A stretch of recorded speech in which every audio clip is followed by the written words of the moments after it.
Buenos días. ¿Cómo está usted? Abra su Biblia en el libro de Primera de Corintios, por favor. Primera Corintios, capítulo 10.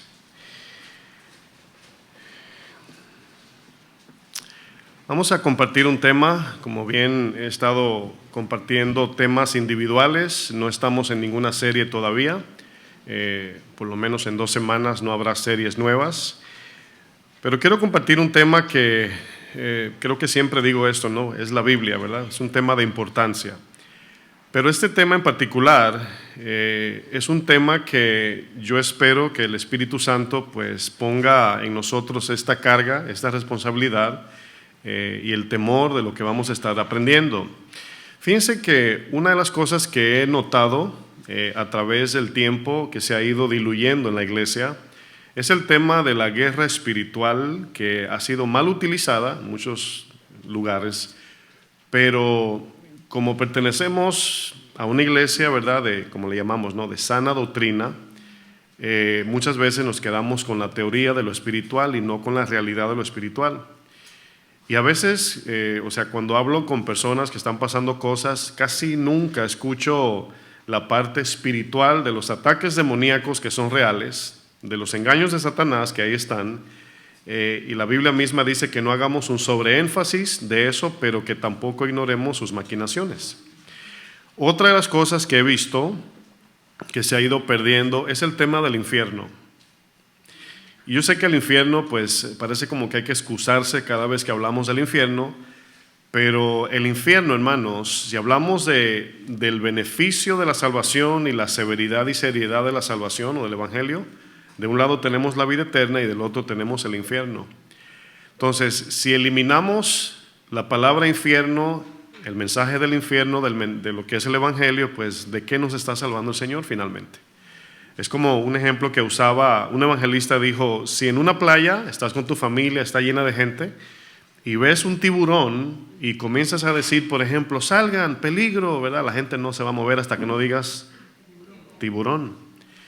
Entonces, esa palabra infierno en la Biblia no está ahí para nada más. Yo a veces digo, ¿está ahí para echar miedo? Sí, claro que está ahí para echar miedo, para asustarnos. ¿Usted no cree que los letreros rojos que dice abismo no es para asustar? Es para asustarse. Entonces, yo quiero hablar de un tema que tiene que ver con la salvación, pero en el sentido de que como cristianos debemos tener una carga por los perdidos y también por el cuidado de cristianos que no se desvíen. Quiero compartir un tema que se va a titular, creo que ya lo pusieron en la pantalla, colaborando con la salvación de los demás. ¿Cómo se llama el tema? Colaborando con la salvación de los demás. Vamos a hacer una oración juntos. Mientras yo lo digo en voz alta, usted en su corazón ahí, pídele a Dios que ponga el temor de su palabra en esta mañana en su corazón. Señor, te pedimos que nos ayudes, Señor. Primeramente te pedimos perdón. Si no hemos sido sensibles, diligentes, Señor, en testificar de Cristo, perdónanos, Señor. Pero también te pedimos que en esta mañana nos hables, redirige nuestros pensamientos hacia tu voluntad.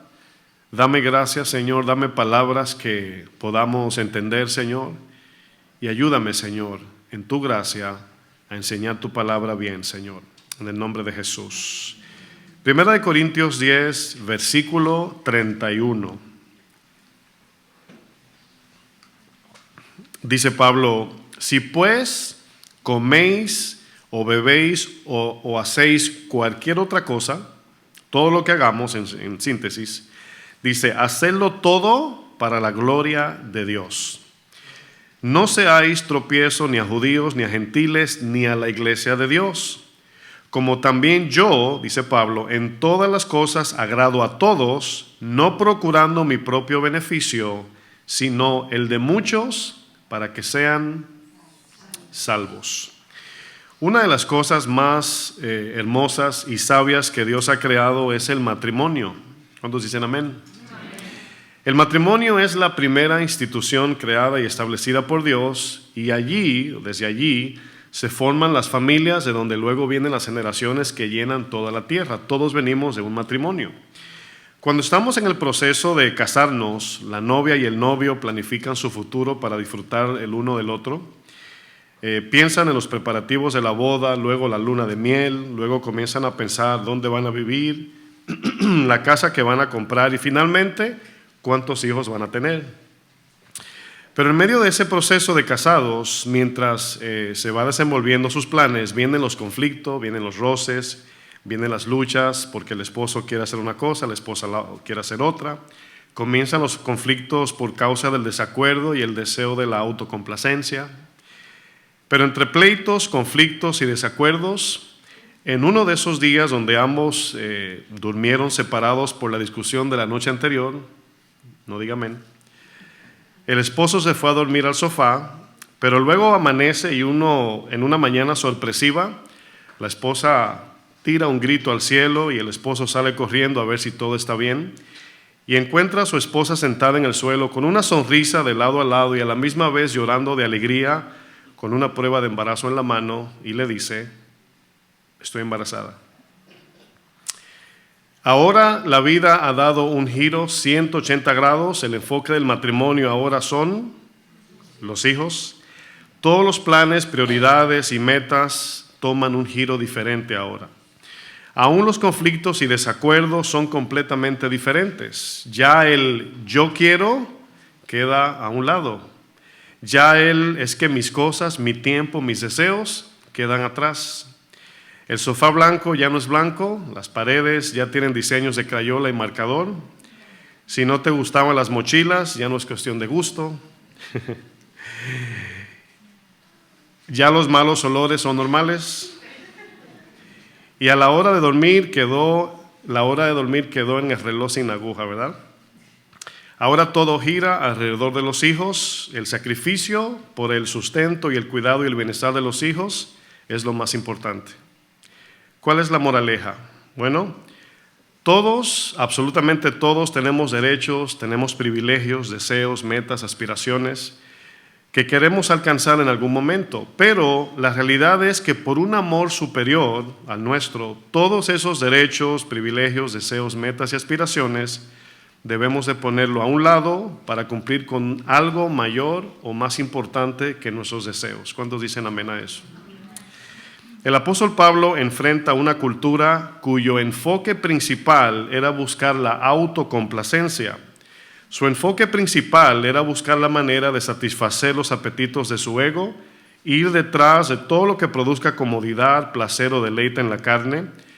Y esta cultura tenía solamente, vamos a decir, una visión o propósito, y era complacerse a sí mismo. La iglesia de los Corintios cargaba con muchas costumbres que estaban arraigadas en el paganismo, y cuando los corintios se convierten a Cristo y se encuentran con la doctrina de Cristo de frente, de lo que significa ser un verdadero cristiano, en ese momento ya se dieron cuenta que el egoísmo, la centralidad en el yo, el egocentrismo, lo mío, lo nuestro, o más bien lo mío, ¿verdad? Yo, todo eso queda a un lado y ahora es vivir para Cristo. Pablo dijo: ya no vivo yo, sino Cristo vive en mí. Es decir, ya no hago lo que quiero, sino hago la voluntad de Dios, para eso vivo. Los corintios ahora se encuentran con una lucha interna de arrancar de sus corazones la idea de solo vivir para el yo. Y ahora morir a esos pensamientos para comenzar a vivir para Cristo. En 1 Corintios 10, versículo 23, dice el apóstol Pablo: todo me es lícito, pero no todo conviene. Todo me es lícito, pero no todo edifica. Ninguno busque su propio bien, sino el del otro. En la versión de la Biblia Nueva, Biblia Viva, está en la pantalla más abajo, dice: es verdad, el mismo texto dice: es verdad que todo está permitido. ¿Usted cree que todo está permitido?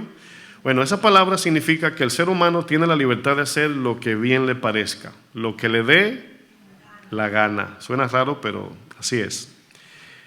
Pero, sin embargo, no todo lo que queremos hacer, no todo en lo que tenemos la libertad de hacer es provechoso para los demás, dice Pablo.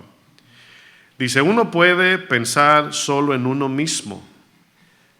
Dice, o más bien dicho, uno no puede pensar solo en uno mismo, dice Pablo. Hay que pensar en lo que conviene para el bienestar de los demás, y se está refiriendo a la salvación y la edificación del cristiano. La palabra yo en griego es la palabra ego, y de aquí se deriva la palabra egoísmo, precisamente. Fíjense, el sufijo de la palabra egoísmo, que es el ismo, cuando usted ve una palabra en ismo,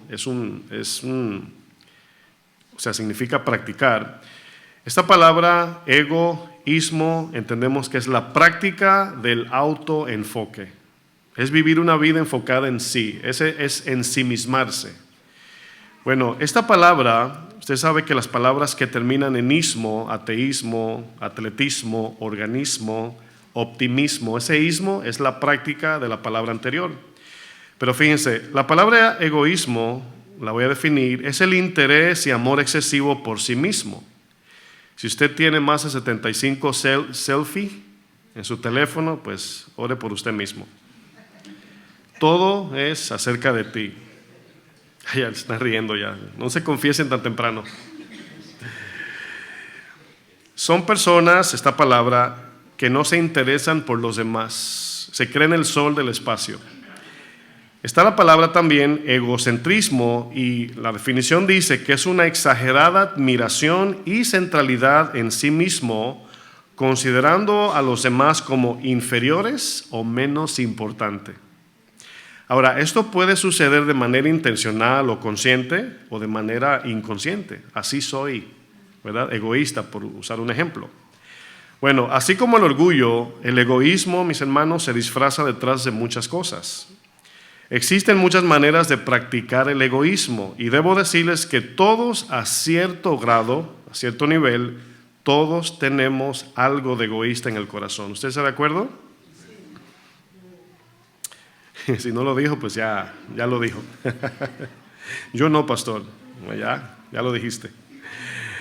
Bueno, no debemos olvidar, hermanos, que el centro, el núcleo, la fuerza del pecado está arraigada en el yo. Acuérdense que la oferta de Satanás a Eva fue: si comes esta fruta, vas a ser como Dios. Es decir, vas a ser tu propio Dios.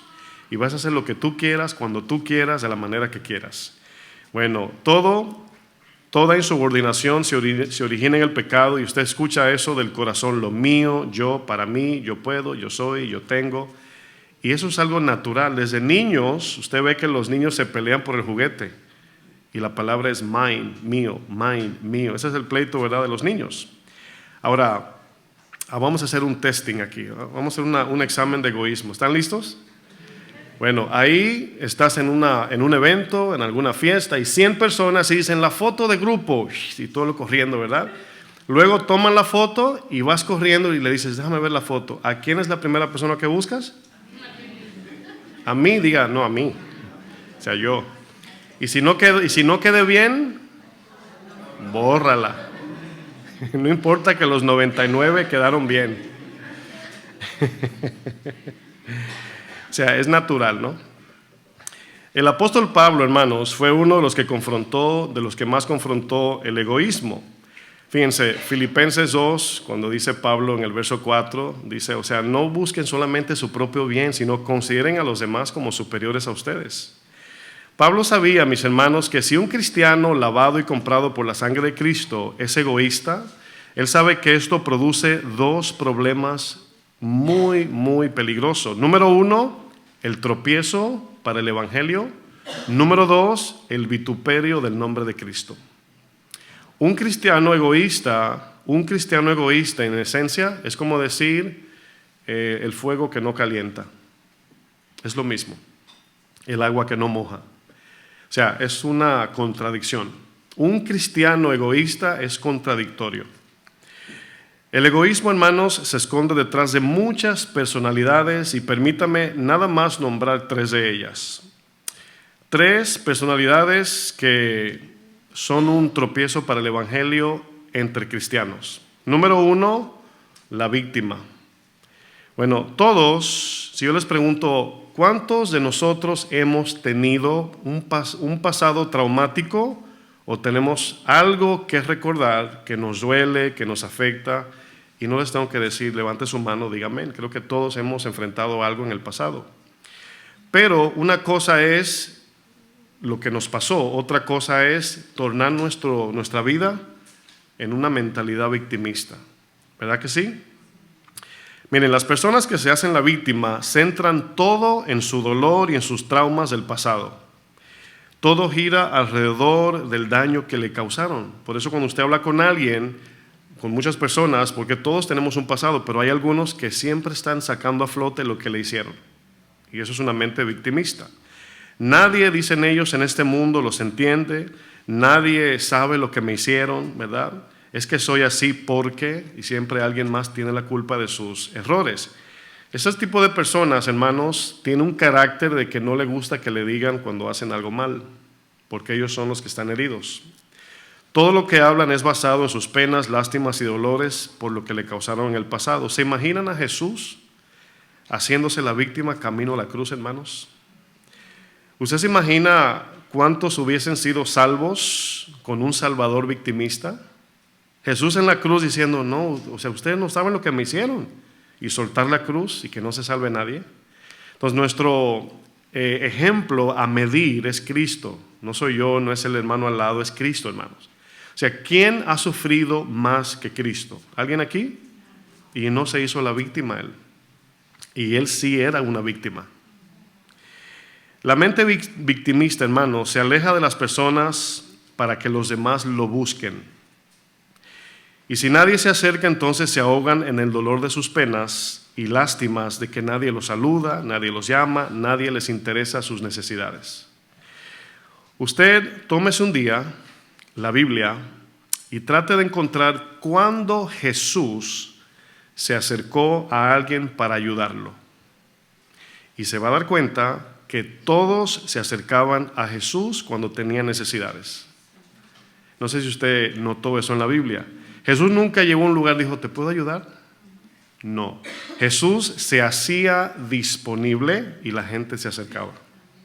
No se le olvide eso, porque esto también conecta mucho con lo pastoral. Aquí nos damos cuenta que el mismo Jesús, hermanos, al mismo Bartimeo, quien era ciego, no fue y le dijo, ¿te puedo ayudar?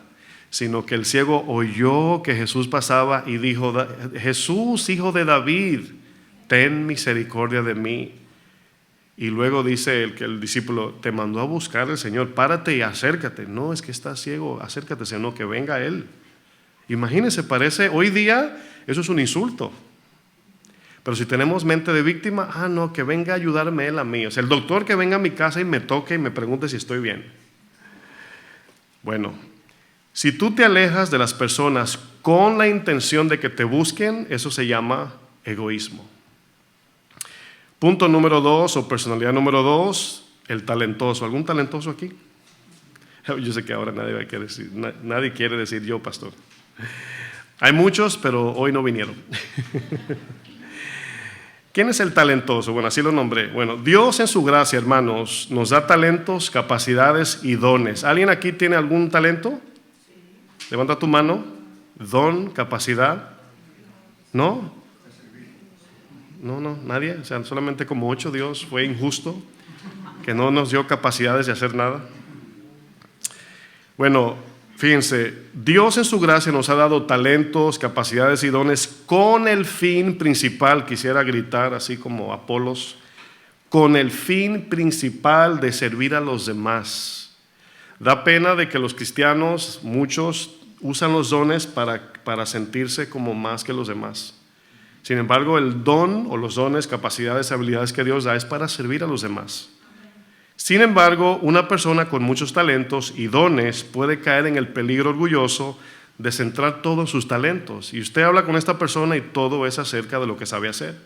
No está mal que en un momento se toque el tema o que lo amerite, pero todo el tiempo habla de sus talentos y si alguien quiere exponer sus logros, corta la conversación. No, pero yo hice uno parecido y me quedó mejor.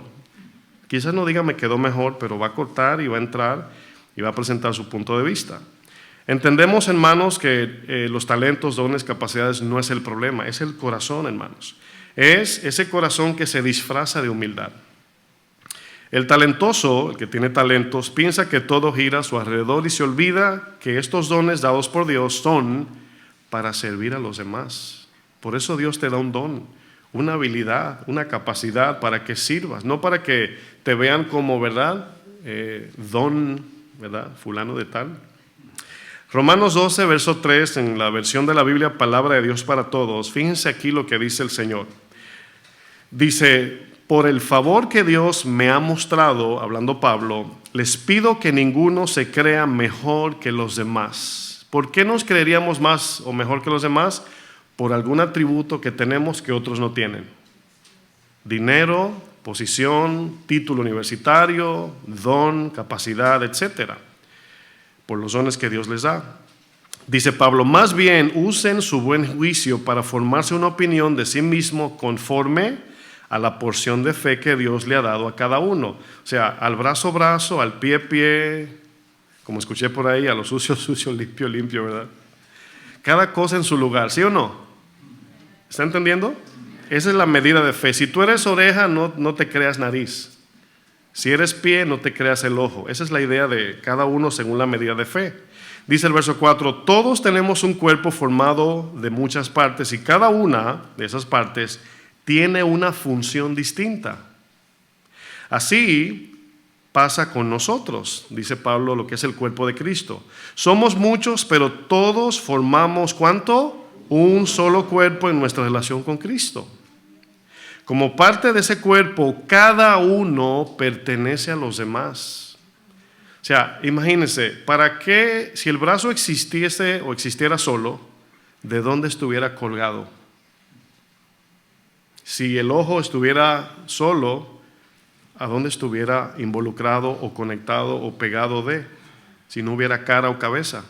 Si no hubiera cerebro, ¿quién le dice al ojo, pestaña, mira, no mires? Pues cada uno tenemos una función particular, pero es para servir a los demás, no es para lucirnos o creernos que somos más. Por eso los corintios se peleaban por los dones, porque decía, yo tengo este don y tú no. Qué ironía, porque ese don lo tengo para ayudarte a ayudar al que no lo tiene. Esa es la idea. Dice, pero Dios en su generoso amor le ha dado a cada uno diferentes dones para servir a los demás, ¿entiende? Si uno tiene el don de la profecía, que la use de acuerdo a la fe que tiene. El que recibió el don de servir, que se dedica a servir. El que recibió el don de enseñar, que se dedica a enseñar. O sea, está claro, si Dios te da un don de servir, ¿qué debes hacer? Lucírtela, creerte más. No dice eso, dice servir. Bueno, personalidad número 3, el vanidoso. ¿Conoce usted al vanidoso o la vanidosa? ¿Verdad? Lo estoy usando en ambos géneros. Bueno, existe una personalidad egocéntrica y son personas que se creen la última Coca-Cola de Egipto. Y les tengo una noticia, no soy yo, Bueno, como dicen, ¿verdad? El orgullo y el mal aliento, dice que el que lo tiene nunca se da cuenta. Esta personalidad vanidosa, arrogante y soberbia, me da pena usar este tipo de palabras hablando de cristianos, porque no debemos de ser arrogantes. ¿Usted está de acuerdo? O sea, imagínese que usted venga a esta iglesia y te inviten hoy y tú digas, ay, qué arrogante ese pastor. ¿Usted se sentiría contento? O el que abrió la puerta, qué arrogante, o el que está en la alabanza, o el que está en el video o sonido. O sea, no debe existir la arrogancia entre nosotros.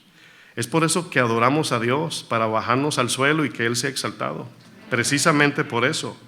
Pero esta personalidad que yo le titulo, le llamo vanidoso, vanidosa, es vanidosa, arrogante y soberbia, y usan su apariencia y sus habilidades para lucir y sobresalir por encima de los demás. Aunque vestir bonito o de marcas de buena calidad, hermanos, no es pecado en sí mismo, hay quienes usan esto para sobresalir más que Cristo. Y entre cristianos esto no debe ser. ¿Usted cree? Estas personas fingen ser simpáticos y humildes, pero en verdad solo están interesados en ser el centro de todo.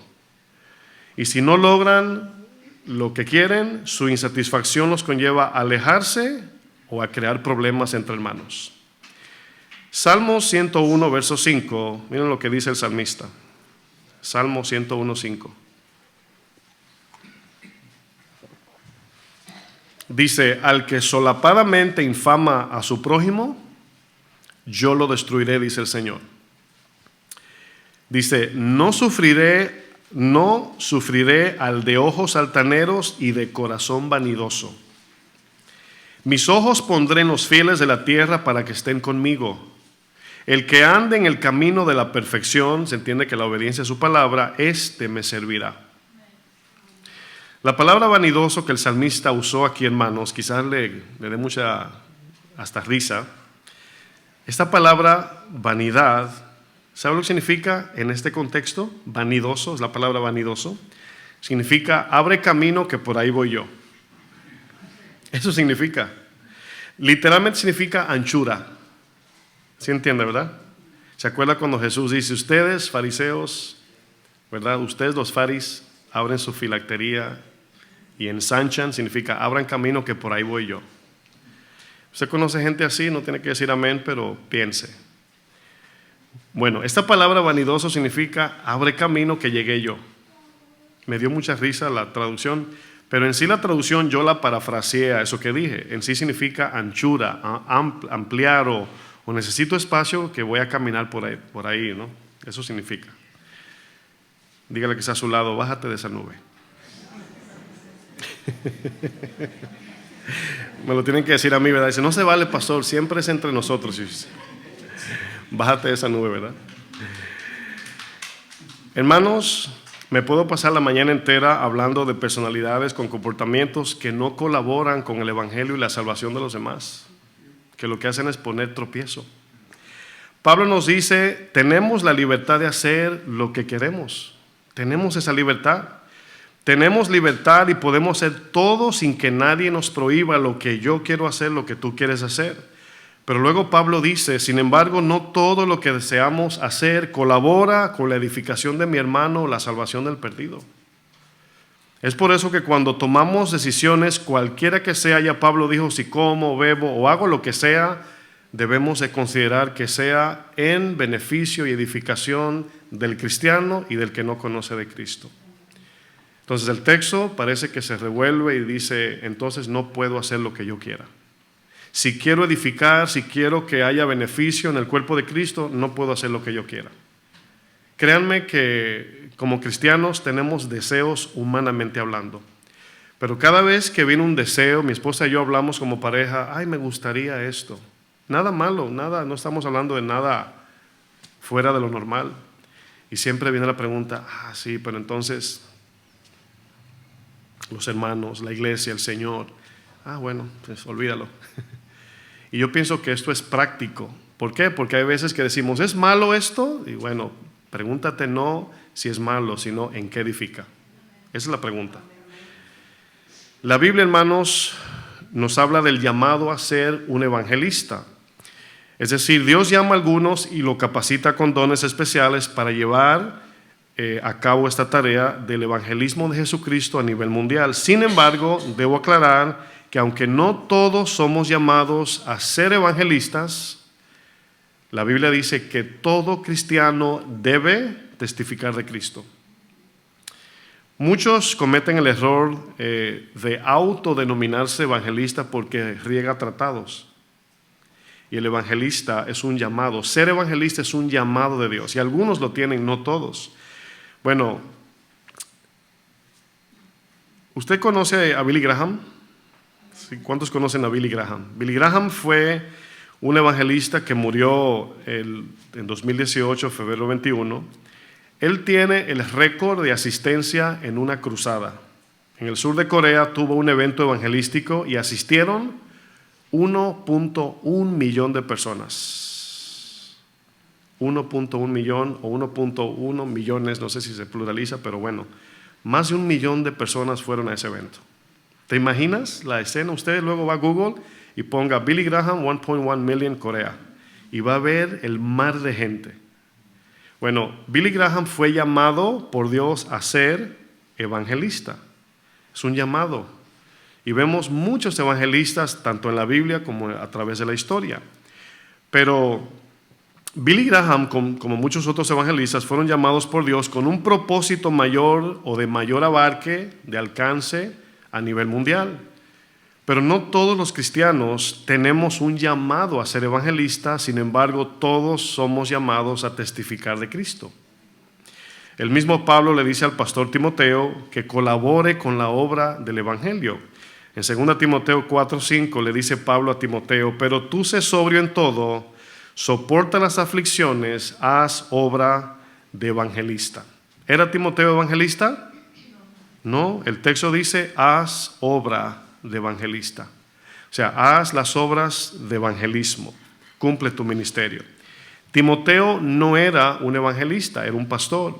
Sin embargo, Pablo lo anima a que haga obra de evangelismo. Notemos que Pablo no dice: Timoteo, deja tu ministerio pastoral y vete a las naciones a evangelizar al mundo. No dice eso.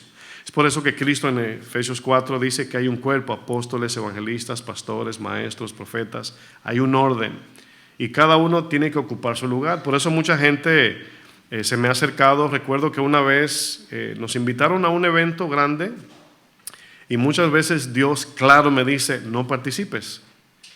Pero sin embargo, de allá para acá viene la crítica de: no, es que nunca apoyan los eventos. Es que no estamos para apoyar eventos, estamos para hacer la voluntad de Dios. Hay momentos donde Dios dice: sí, ve, participa, apoya, o qué sé yo, o mándale una ofrenda, no sé. Pero esto es llamado, eso es un don, o más bien un llamado que Dios da específicamente. ¿Por qué? Porque luego una cruzada como la de Billy Graham se puede tornar en todo un evento de siempre hacerlo. Y lo establecen como parte del servicio de la iglesia. Entonces, son cosas que Dios da o manda hacer en un momento dado. Pablo le dice a Timoteo: haz obra de evangelista, y esto puede ser en medio de la predicación. Yo puedo evangelizar mientras predico. O puede ser también por medio de actividades o eventos que tengan que ver con el alcance evangelístico. De repente, cuando el pastor Antonio anuncia en la reunión de damas, él dice: invite, o Víctor lo dice también, invite a una vecina, invite a alguien. Eso es obra evangelística. Invite a una persona que no conoce a Cristo o que esté alejada de Cristo, invítela que venga a recibir la palabra. Bueno, son obras de evangelista. Ahora mismo, con este tema, yo estoy haciendo una obra de evangelista. Es un tema evangelístico, si ustedes notan. Que todos, mis hermanos, nos quedemos con la limpia conciencia de que si alguien no se salvó, que no sea porque yo no le testifiqué. Jesús evangelizó ¿hasta qué momento? ¿Cuál fue su último evangelismo de Jesús? ¿A quién se ganó? Al malhechor. ¿Sí o no? Le predicó al malhechor hasta la cruz. Desde que Jesús nació, predicó el evangelio. De bebé no fue intencional, sino su vida, todo lo que pasó. De niño lo predicó. Se quedó, ¿verdad?, con los maestros en la sinagoga hablando. Su vida lo predicó, su estilo de vida. ¿Por qué? Porque luego dijeron: este hombre no ha hecho nada malo. Y finalmente entró a los 30 años en el ministerio más así, a nivel ya más abierto, y ya predicó, enseñó el evangelio. Pero algunos quizás dirían: pastor, ¿cómo puedo testificar de Cristo? Soy una persona muy tímida, o no sé cómo expresar las palabras para hablar de Jesús. O no retengo muchos versos bíblicos, algunos dicen, o conozco poco de la Biblia, o algunos dicen: donde estoy no puedo hablar de Cristo. Pero aquí les voy a lanzar una pregunta que quizás los despierte. ¿Ustedes piensan que para que alguien dé la noticia de un incendio tiene que ser bombero? ¿Sí entendieron? ¿Para evangelizar hay que ser evangelista? ¿Teólogo? ¿Conocer toda la Biblia? ¿La mitad de la Biblia? ¿Un cuarto? ¿Un quinto? No, mis hermanos, predicamos de lo que sabemos. O sea, ¿qué le dijo cuando Juan y Pedro iban a la hermosa? ¿Qué le dijo al cojo? No tengo dinero, pero de lo que tengo, y de eso damos. Si tienes un conocimiento de un 1%, ahí nos quedamos.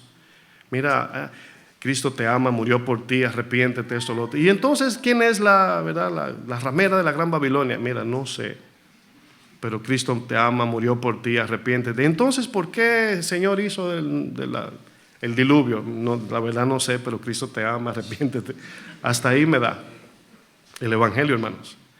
Y la gente siempre se va a desviar a otro tema y tú nada más testifícale de Cristo. Pues ustedes contestaron que para avisar que hay un incendio no necesitamos ser bomberos, ¿verdad que no? Lo mismo pasa con testificar de Cristo, no tengo que ser evangelista.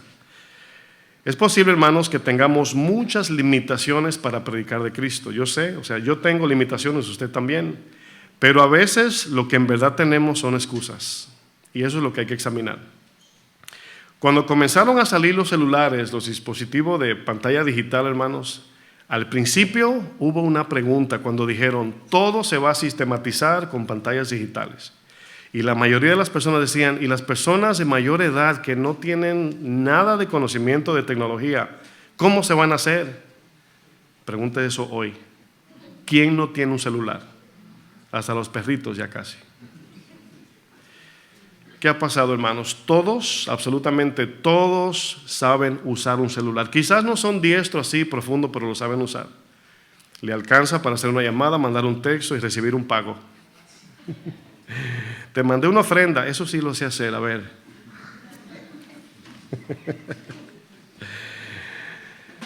Hermanos, aquí viene otra pregunta importante. Y esta pregunta navega por el internet, ustedes que ven pastores de renombre.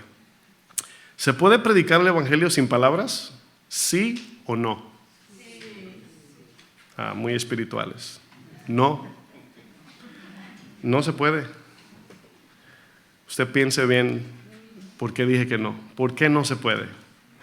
Bueno, existe una frase que se ha hecho muy popular entre cristianos hoy día. Yo la he usado predicando. Y es la frase que se le atribuye al autor, poeta católico Francisco de Asís. Y él dijo, predica el evangelio todo el tiempo y si es necesario, utiliza palabras. Bueno, algunos teólogos muy reconocidos, incluso me sentí mal porque hubo un teólogo muy conocido que dijo así, dijo, es lo más estúpido que he escuchado. Y yo creo que exageró con eso que dijo. Y lo voy a explicar. Algunos teólogos dicen que no se puede por la simple razón, el cual es bíblico, de que predicar el evangelio es un mensaje que tiene detalles que el que lo escucha necesita conocer. O sea, ¿cómo yo sé que estoy en pecado? Que Cristo murió en la cruz, que si no me arrepiento me pierdo en el infierno, que en Él por la fe y la gracia recibo salvación. Eso es por palabras que se saben. Esta frase, hermanos, que acabo de decir, predica el evangelio todo el tiempo y si es necesario utiliza palabras. Quizás le voy a dar el beneficio de la duda de que la intención de cuando este hombre, poeta, dijo esto, en su intención no era que no predicáramos el mensaje sin palabras, o que no lo predicáramos con palabras, mejor dicho. O sea, a lo mejor no fue su intención.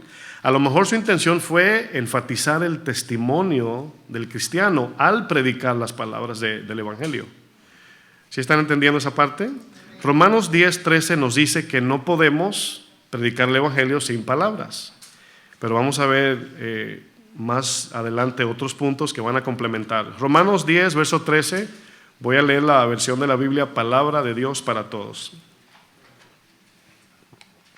Dice, porque todos, Romanos 10:13, dice, porque todos los que confíen en el Señor serán salvos. Ese es el evangelio.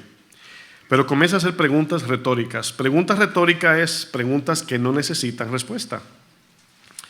Dice, pero ¿cómo van a confiar en el Señor si no han oído hablar de Él? ¿Y cómo van a oír de Él si no hay quien les cuente el mensaje?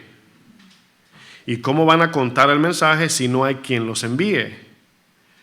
Como está escrito, son tan hermosos los pies de los que anuncian las buenas noticias.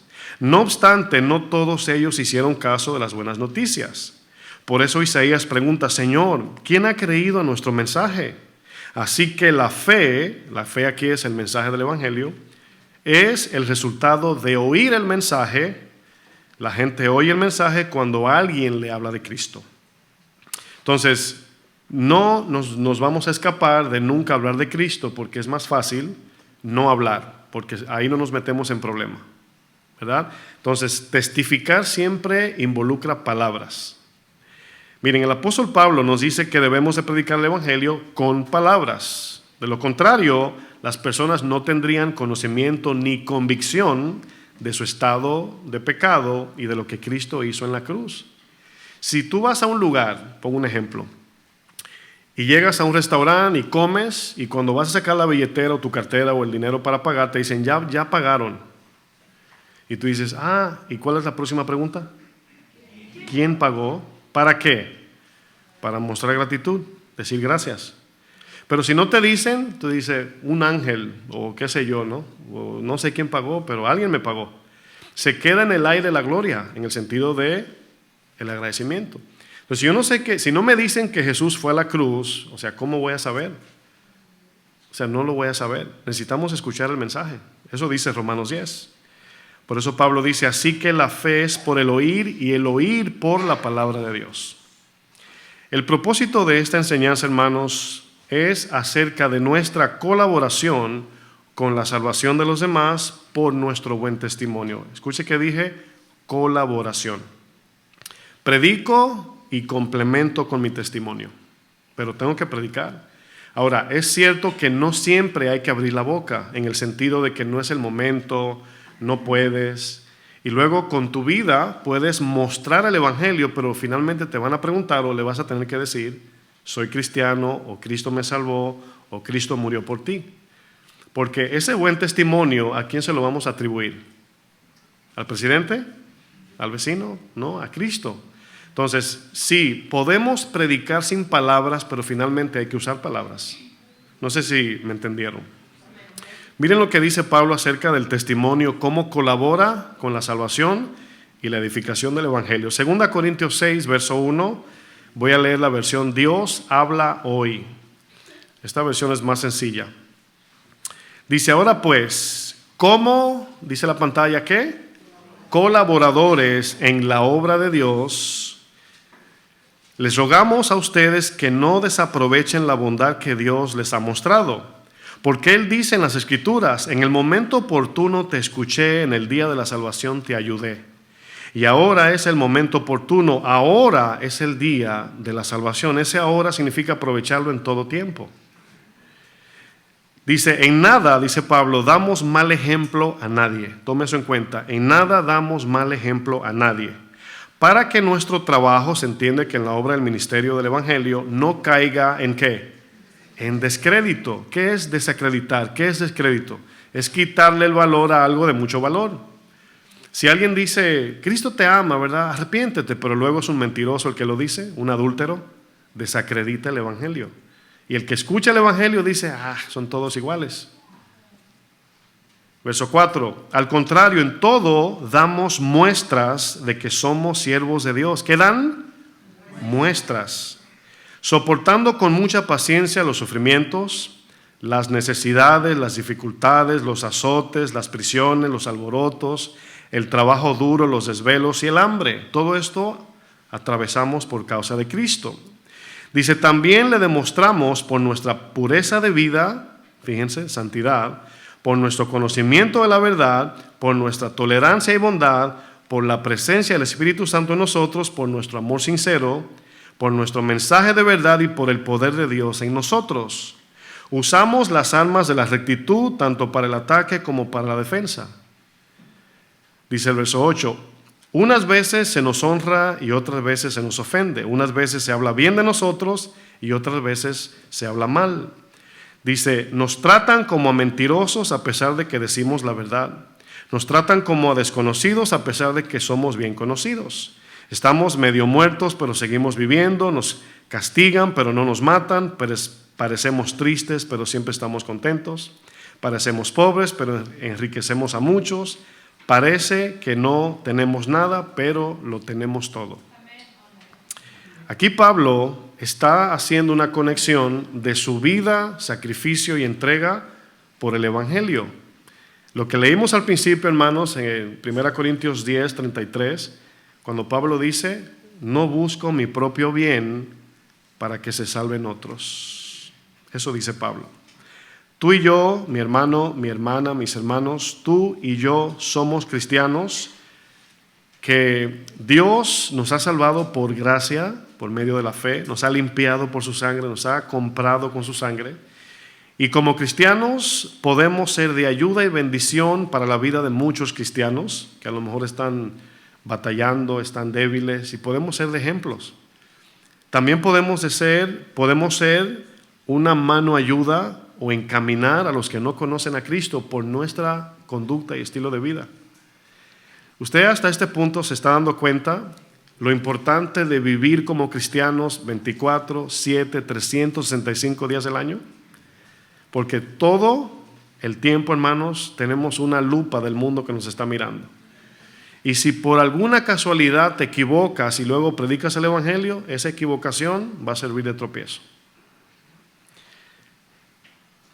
Podemos servir de bendición, hermanos, pero también podemos ser de tropiezo para otros. Y eso es lo que no queremos ser. Como cristianos lavados y comprados por la sangre de Cristo, hermanos, no debemos de ser egoístas y vivir una vida centrada en nuestras necesidades y deseos.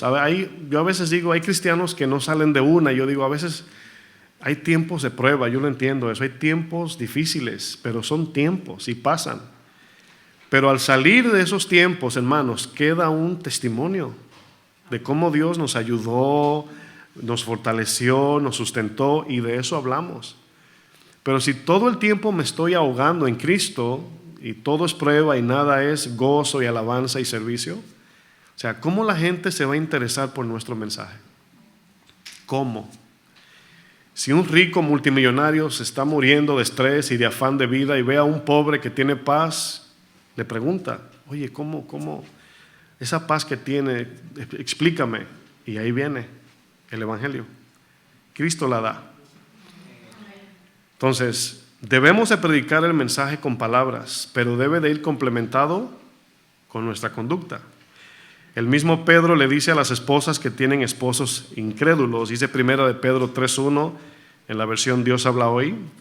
Dice, así también ustedes, las esposas, sométanse a sus esposos para que, escuche, si alguno de ellos no cree en el mensaje, se entiende que el mensaje hablado, puedan ser convencidos sin necesidad de palabras por el comportamiento de ustedes. Y luego dice, al ver ellos, los esposos o esposas incrédulas también, su conducta pura y reverente para con Dios. Miren, el poder de convencer o el convencimiento como tal es algo que le dices a algo. Usted sabe que si yo les digo ahora mismo, humanamente hablando, o sea, no lo digo de broma, yo les digo, miren, vamos a hacer algo y al final les voy a dar $1,000. En ese momento su interés como que prende una luz así.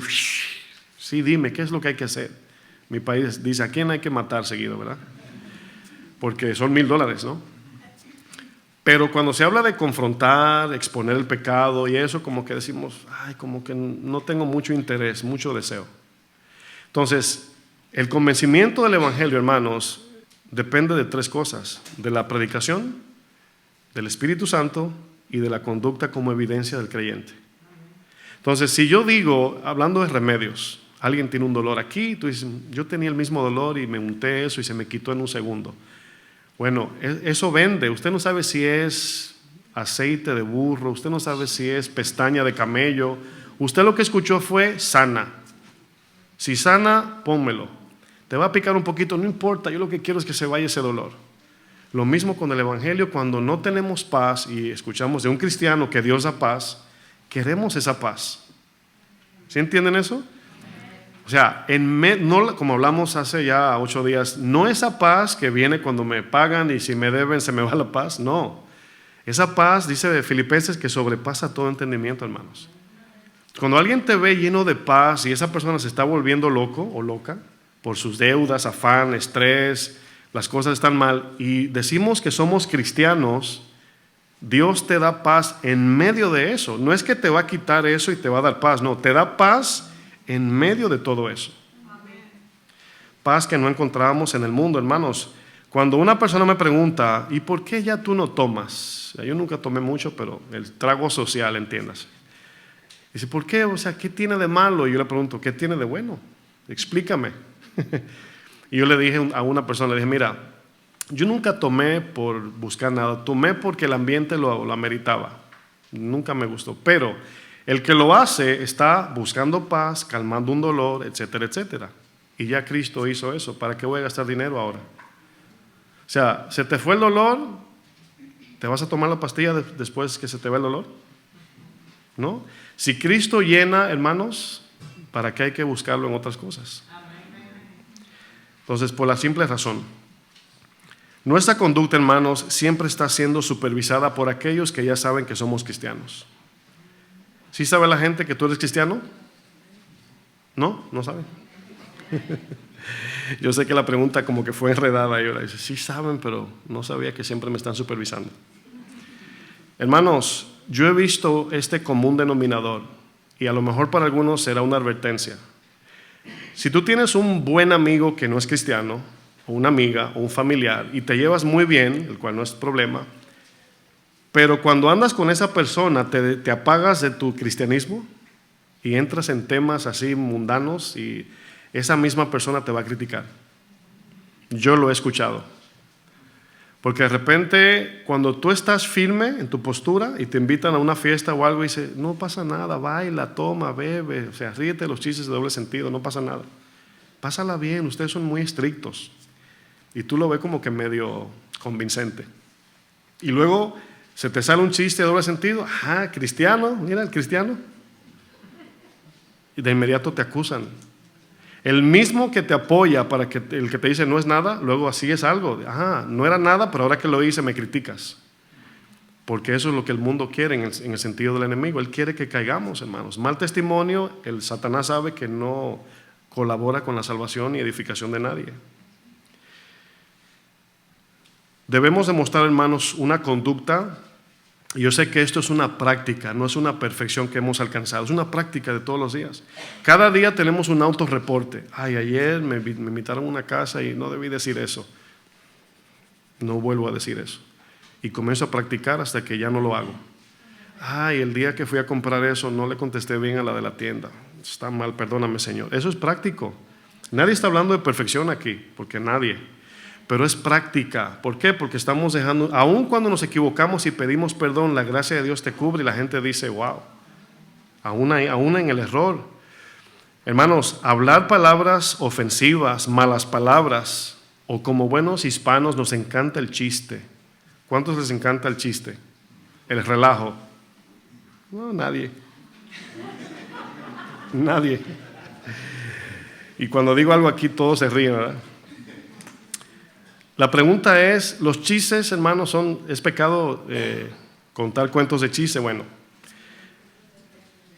en sí mismo la Biblia nos dice que los chistes, el relajo y todo eso, ¿no? Reírse de algo es pecado en sí mismo. Pero debemos de ver el tipo de chiste, entiéndase, si es ofensivo, si es grosero, si es morboso o chistes de burlas hacia los demás, no debe estar en la boca de un cristiano. Discernir los tiempos, el tiempo que duramos contando chistes. Si invertimos todo el tiempo en risa y relajo y chiste, hermanos, también es pecado. O identificar la intención, porque hay quienes son chistosos porque son el centro de la fiesta. Y eso es idolatría. ¿Quién debe ser el centro de nuestras reuniones? Cristo, hermanos. Y yo sé que es permitido un relajo, hay momentos que estamos de carcajadas y todo eso, pero no desconectarnos de la llenura del Espíritu. ¿Puede un cristiano lleno del Espíritu contar un chiste? Ahora, la pregunta que yo hago, está bueno el tema, la pregunta que yo hago, ¿acaso la Biblia habla acerca de los chistes? Bueno, Efesios 5, verso 4, noten lo que dice. En la versión de la Biblia Nueva Biblia Viva, dice, no digas malas palabras, ni tengas conversaciones tontas, ni hagas chistes groseros. En la Nueva Traducción Viviente, la palabra en su Biblia es truhanería. Y usted lo traduce y le va a salir ahí lo que estoy leyendo. Dice, los cuentos obscenos, las conversaciones necias y los chistes groseros no son para ustedes. Bueno, si usted está con un cristiano y lanza uno de esos chistes, porque sinceramente hay chistes groseros que salen de la boca de un cristiano y son contagiosos, da risa. Pero ahí está el que lo dice como el que lo oye, y ambos debemos de tener cuidado. Y con todo el amor, a lo mejor decirle, hermano, hermana, yo creo que ese tipo de chiste entre nosotros no debe existir. Yo sé que cuando se corrige a alguien echando un chiste, pues se apaga todo el ambiente, ¿verdad? ¿Verdad? Y como que ya no se habla de nada. Pero algunos respiran y dicen, ay, entonces hay que olvidarse de los chistes, o que hay que, vamos a decir, ver los chistes como un pecado, o qué. Bueno, Efesios 5, porque tenemos la libertad de hacer tantas cosas, pero en el marco bíblico. Efesios 5:15 dice, mirad pues con diligencia cómo andéis, no como necios, sino como sabios. Este es el contexto de lo que leí más arriba, es el verso 5 o el verso 4. Estoy leyendo el 15.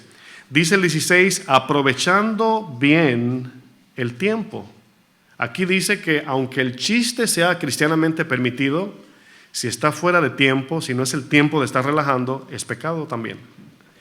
Dice, porque los días son malos, se aprovechen, la cosa se está poniendo peor y peor y peor.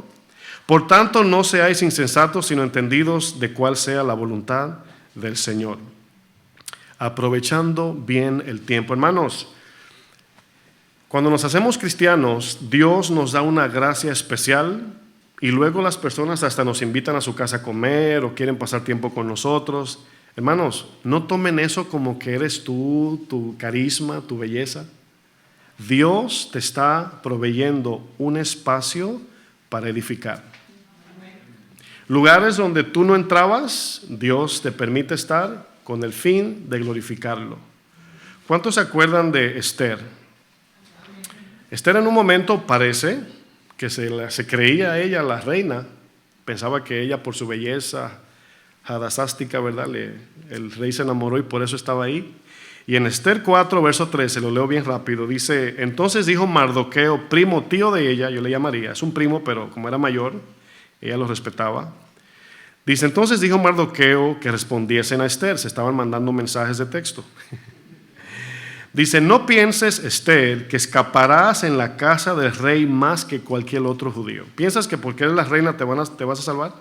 Cuando se den cuenta que eres judía, te van a cortar la cabeza. Porque si callas, entiéndase, si no predicas el evangelio, absolutamente en este tiempo, respiro y liberación vendrá de alguna otra parte. Si tú no haces lo que tienes que hacer, Dios va a usar a otro. Mas tú y la casa de tu padre pereceréis. Y luego dice, y quién sabe si para esta hora has llegado al reino.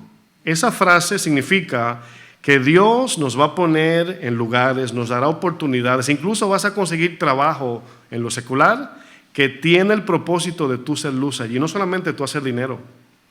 Y si no haces tu trabajo en ese trabajo secular como cristiano, el Señor te quita el trabajo. Y esas son cosas que algunos no entienden. Si solo estamos pensando en nuestras necesidades y deseos personales, hermanos, ¿cómo vamos a ser de bendición para otros hermanos? ¿Cómo vamos a colaborar y alcanzar a los perdidos si no estamos cada día dejando caer un granito de arena? El súper de mi edificio, esa es su conversación conmigo, tenemos confianza. Y él me dice que él es cristiano, que él va para el cielo y todo eso. Y en todo lo que hablamos, siempre se da la oportunidad, bueno, aquí tenemos una vecina que es el mismo súper, ¿verdad? Esa oportunidad de sí arreglar el techo, sí darle una queja, todo de manera inconsciente, él lo está notando como inquilinos que somos. Cuando yo le predico el evangelio, entonces ahí él va a comenzar a decir, después que me voy, ¿no? Por ejemplo, le digo, Cristo te ama, y luego me voy y dice al que está al lado, tanto Cristo me ama, y ni renta paga. O se está robando el agua, la luz, qué sé yo, un ejemplo poniendo. ¿Cómo me lo voy a ganar para Cristo? Y yo le digo a mi esposa, hay momentos que se daña algo y no lo solicito pensando en el evangelio, siendo como un José, yo lo arreglo y ser de bendición.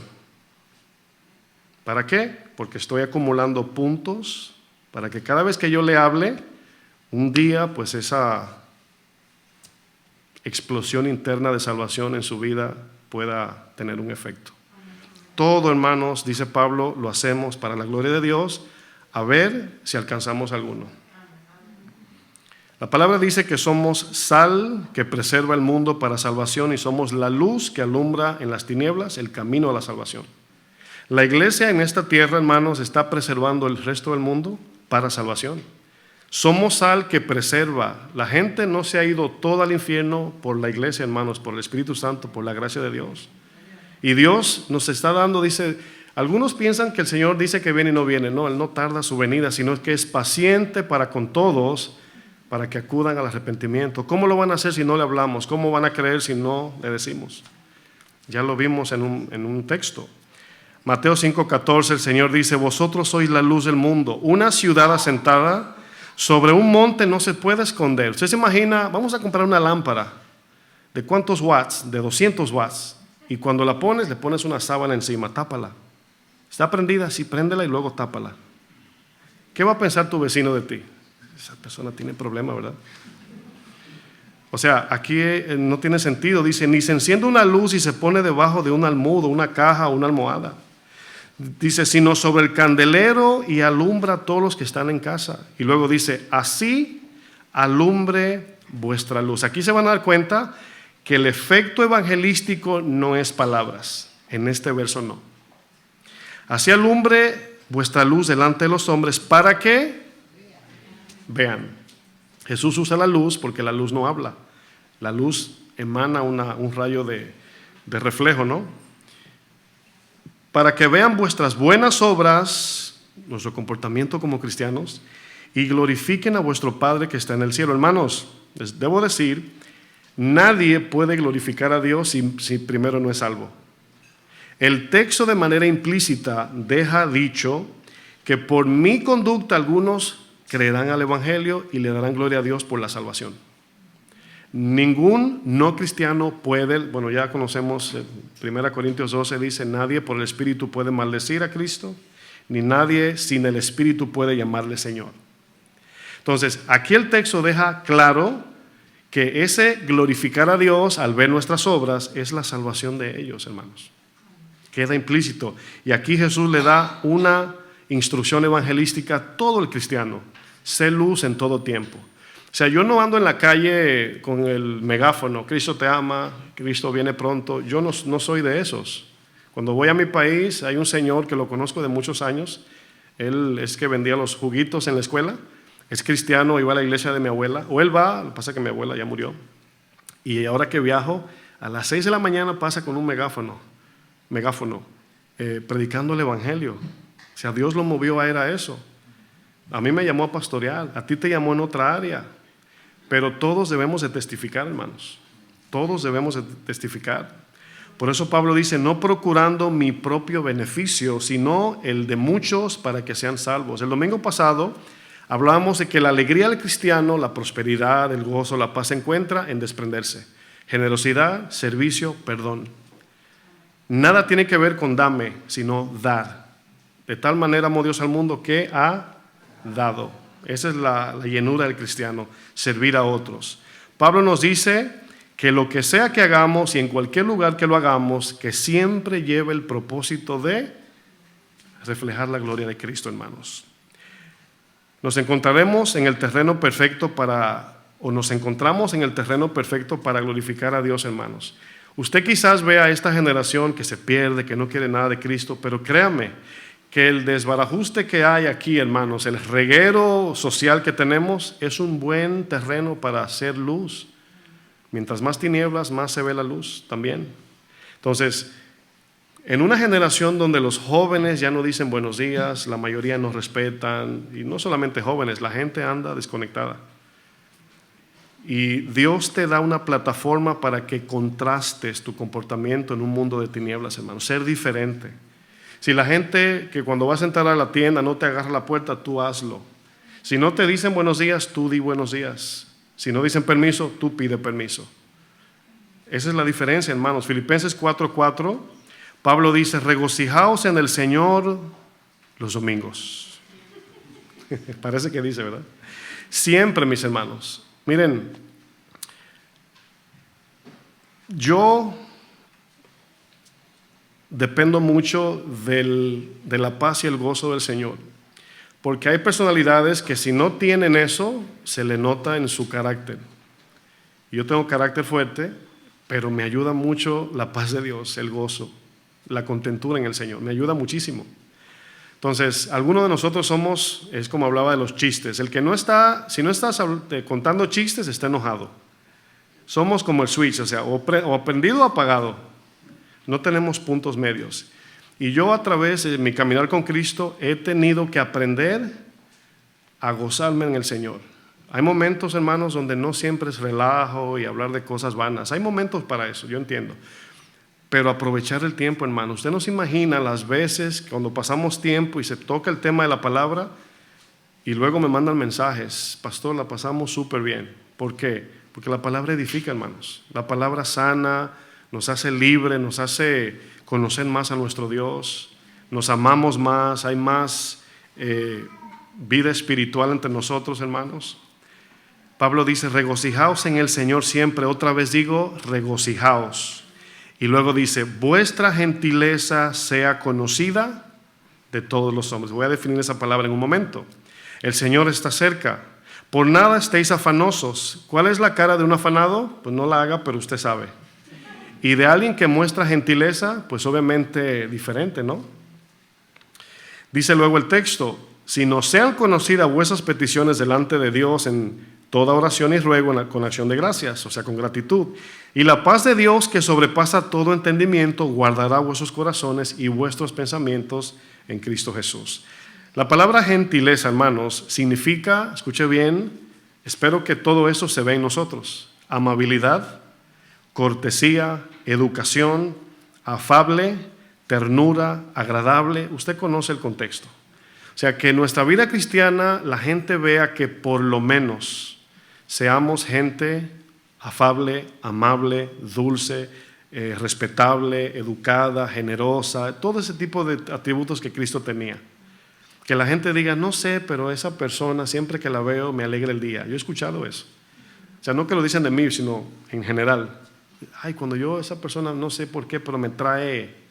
¿Usted lo ha dicho eso alguna vez? Bueno, mis hermanos, nunca debemos olvidar que el favor de Dios está en nosotros. Ese favor, hermanos, quiere decir que cuando el Espíritu Santo, hermanos, está en nosotros, las personas perciben la luz de Dios. Pero es cuando andamos en obediencia. Podemos apagar el Espíritu, podemos contristar el Espíritu, podemos entristecer el Espíritu, podemos tenerlo dentro y a la misma vez nadie sabe. Bueno, ¿usted cree que se puede ver a Dios en nuestras vidas sin hablar? Ya lo vimos, Génesis 39:1 y con eso terminamos. Génesis 39, verso 1.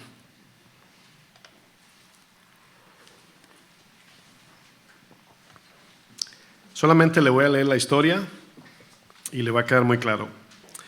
Dice, llevado pues José a Egipto, Potifar, oficial de Faraón, capitán de la guardia, todos esos títulos significa que era tenía un alto rango. Varón egipcio lo compró de los ismaelitas que lo habían llevado allá. Mas Jehová estaba con José, o sea, el favor de Dios estaba siempre con José. Y fue varón próspero y estaba en la casa de su amo, el egipcio. Hermanos, José acaba de ser vendido como esclavo. Y dice el texto que José era próspero. Usted conecte eso. Y dice el verso 3, dice, y vio su amo. Ahora, ¿dónde se congregaba Potifar? Era un pagano, no era cristiano, no era creyente en Dios. Tenía sus dioses egipcios, son politeístas, creen hasta en las ranas, en las moscas, en el dios Ra. Usted sabe ya, ¿no? Dice, y vio su amo, Potifar, que Jehová estaba con él. Lo que leímos en Mateo 5. Potifar vio la luz de Dios en José. Dice, y que todo, aquí va a decir el por qué Potifar veía a Dios en José. Y que todo lo que él hacía, este es José, Jehová lo hacía prosperar en su mano.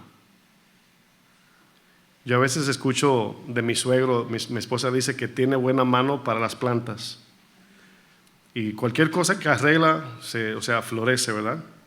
Bueno, pensemos en ese ejemplo, donde quiera que lleguemos, que dejemos un sabor de bendición, ya sea en una tienda, en el taller donde te arreglan tu carro, en tu trabajo, que no digan, ay, como que no tengan esa punto de vista de ti, o ese, ¿cómo se diría? Esa perspectiva de ti, o percepción, exacto, gracias, de que digan, ay, ahí viene otra vez fulano, ay, no, mi día no está para eso, ¿te imaginas? Que te saquen el cuerpo, o que digan, wow, Dios te puso en mi camino, te digan. Bueno, dice el versículo 4, dice, hacía yo José gracia en sus ojos y le servía. Y él, Potifar, le hizo mayordomo de su casa y entregó en su poder todo lo que tenía. Y aconteció que desde cuando le dio el encargo de su casa y todo lo que tenía, Jehová bendijo la casa del egipcio a causa del cristiano José. Y la bendición de Jehová estaba sobre todo lo que tenía, así en casa como en el campo. En la Biblia, hermanos, encontramos múltiples historias acerca de hombres y mujeres de Dios que fueron de buen testimonio. ¿Usted conoce la conducta de Esther? ¿Cuántos se salvaron? O sea, reinos completos se salvaban por la conducta, hermanos. ¿Conocen a Daniel, Sadrach, Mesach y Abednego? ¿Conocen a Nehemías? ¿Conocen al profeta Eliseo, José, Abigail, Ruth, Nehemías? Son ejemplos que nos dejan, hermanos, claro de que nuestra conducta, comportamiento, estilo de vida colabora con la salvación o la edificación de los cristianos que nos ven. Amén. Póngase de pie, por favor.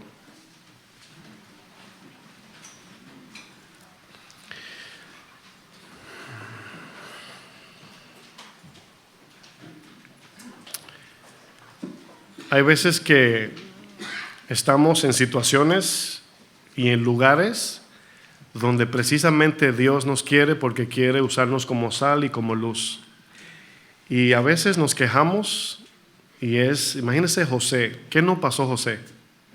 ¿Se imagina José llegando a Egipto y diciendo, Dios se olvidó de mí, mira, no hizo nada, fue injusto, ¿verdad? Porque no le hizo nada a mis hermanos.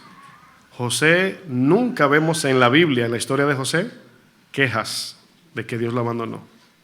Sin embargo, José, donde quiera que lo ponían, ya sea en la mansión de Potifar o en la cárcel, era un hombre fiel, era luz y era sal.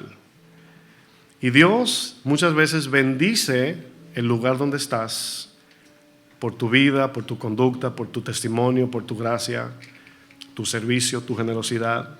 Y eso es algo que el cristiano no debe olvidar. Porque hay momentos donde necesitas un trabajo. Y cuando tú oras, Señor, dame un trabajo, ¿verdad? Que me supla, que me alcance. Tú te enfocas en lo material. Pero Dios te ve y dice, contigo, si te doy este trabajo, puedo salvar la vida de tu jefe. O de alguien que necesita oración. O Dios mira todo lo que acontece en esa petición. Tú y yo solamente, Señor, que paguen bien. Y seguro médico, y que me den sábado y viernes y domingo libre, ¿verdad? Y de 9 de la mañana hasta las 5 de la tarde y que haya wifi, como dice un video por ahí.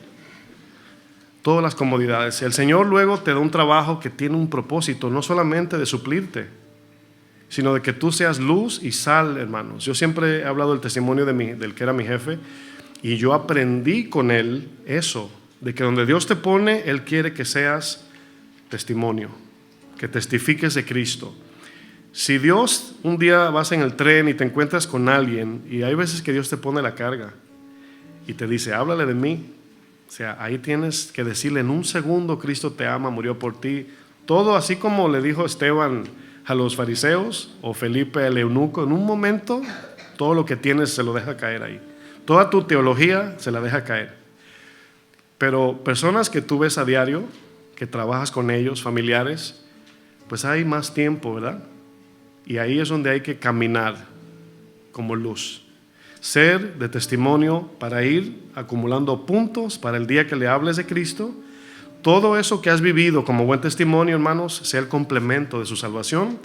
O cristianos que a lo mejor se han alejado del Señor o están débiles en la fe y son fortalecidos por tu vida. Qué bonito cuando alguien te dice, tu vida me bendice. Amén. Que seamos de bendición, hermanos. Señor, te pedimos que tu Espíritu Santo, Señor, nos encamine, nos dé la gracia y el favor y la sabiduría para siempre hablar de ti, Señor. No tenemos que ser teólogos, doctores en teología. No tenemos que conocer toda la Biblia, pero de lo que tenemos, de eso damos. Precisamente por eso es tan importante, Señor, llenarnos de tu palabra y andar siempre con los ojos espirituales abiertos, mirando quién necesita una palabra de ánimo, de aliento, una oración, quién necesita a lo mejor $10 para desayunar, mirando y buscando, porque siempre hay necesidad, Señor. Y yo quiero ser de buen testimonio para que cuando hable de Cristo, esas palabras encuentren la tierra suave ya. Ayúdanos, Señor, en el maravilloso nombre de Jesucristo. Amén.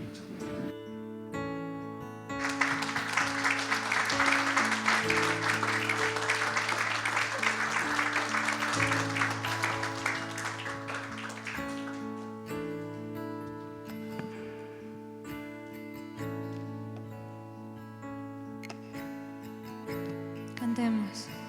Tú dijiste ir y predicar por todo el mundo, tu evangelio anunciar,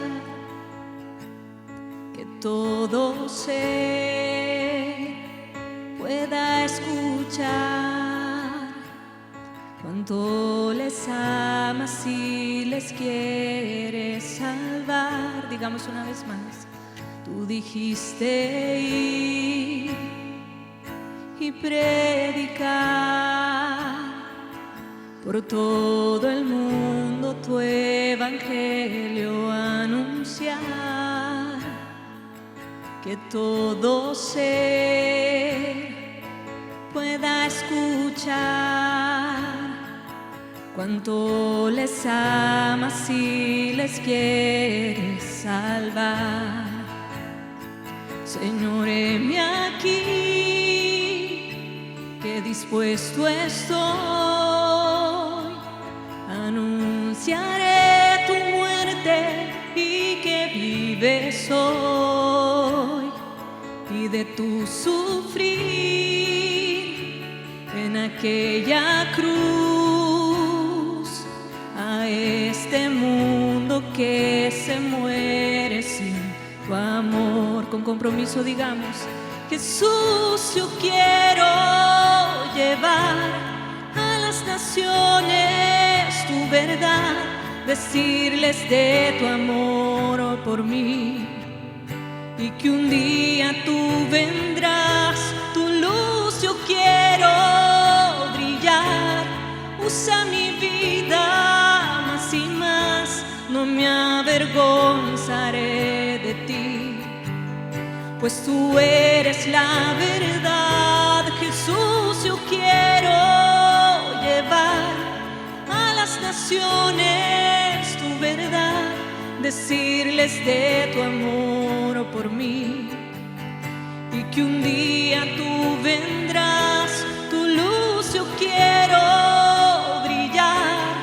Usa mi vida más y más, no me avergonzaré de ti, pues tú eres la verdad. Tú dijiste ir, Señor, y predicar, y eso es lo que queremos hacer, Señor. Tú nos lo has hablado, Señor, esta mañana. Ayúdanos hoy, Señor, cumplirlo en lo práctico. Digamos una vez más: tú dijiste ir y predicar a todo el mundo, tu evangelio anunciar, que todo ser pueda escuchar cuánto les amas y les quieres salvar. Tú dijiste ir y predicar por todo el mundo tu evangelio anunciar, que todo ser pueda escuchar